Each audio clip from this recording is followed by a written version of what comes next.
Assalamualaikum warahmatullahi wabarakatuh.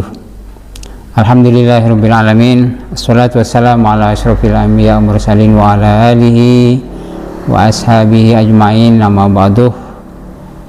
Para pemirsa yang dirahmati oleh Allah Subhanahu wa taala, alhamdulillah kita panjatkan kehadiran Allah Subhanahu wa taala yang telah menganugerahkan berbagai macam nikmatnya kepada kita semua, sehingga dengan nikmat-nikmat yang diberikan oleh Allah kepada kita masih bisa melanjutkan ibadah puasa kita di bulan Ramadan ini, dengan harapan mudah-mudahan di antara ibadah-ibadah yang dikerjakan oleh kita Allah berkenan menerimanya.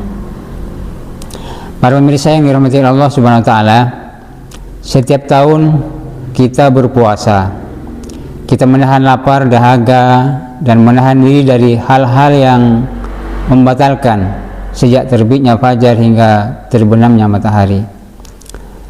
Namun muncul pertanyaan penting bagi kita semua yang berpuasa, apakah puasa itu hanya sekedar menahan lapar dan haus saja, ataukah puasa adalah sarana mendidik jiwa? Allah Subhanahu wa taala berfirman dalam surat Al-Baqarah ayat yang ke-183, A'udzubillahi minasyaitonir rajim. Ya ayyuhalladzina amanu kutiba alaikumussyam kama kutiba alal ladzina min qablikum la'allakum tattaqun. Yang artinya, wahai orang-orang yang beriman, diwajibkan atas kalian berpuasa sebagaimana diwajibkan atas orang-orang sebelum kalian agar kalian bertakwa. Ayat ini tidak mengatakan agar kalian lapar, tetapi agar kalian bertakwa. Artinya tujuan utama puasa adalah membentuk ketakwaan, mendidik jiwa agar semakin dekat kepada Allah Subhanahu wa taala. Jika hanya menahan lapar, semua orang bisa. Menahan lapar bisa dilakukan siapa saja. Bahkan orang yang sedang diet pun menahan makan dan minum. Namun puasa Ramadan bukan sekedar menahan fisik, melainkan menahan hawa nafsu. Rasulullah SAW bersabda dalam hadisnya yang artinya, barang siapa yang tidak meninggalkan perkataan dusta dan perbuatan dusta, maka Allah tidak butuh terhadap puasanya yang hanya meninggalkan makan dan minum saja. Hadis ini tegas. Jika lisan masih berdusta, hati masih penuh iri dan dengki, maka puasanya belum menyentuh jiwa.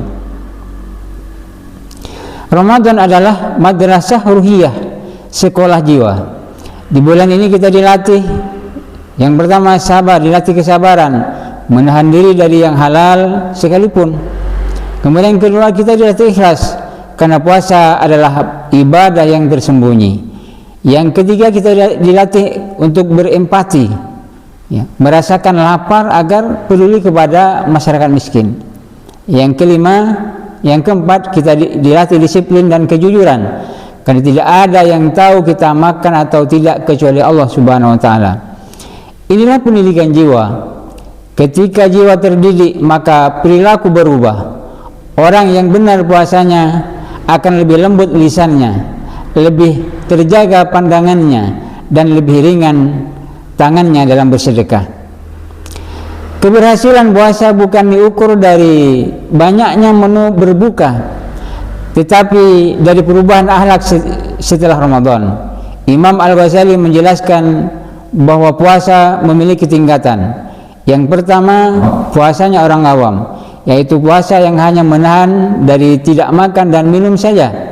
Kemudian yang kedua adalah puasanya orang khusus, menahan anggota badan dari dosa.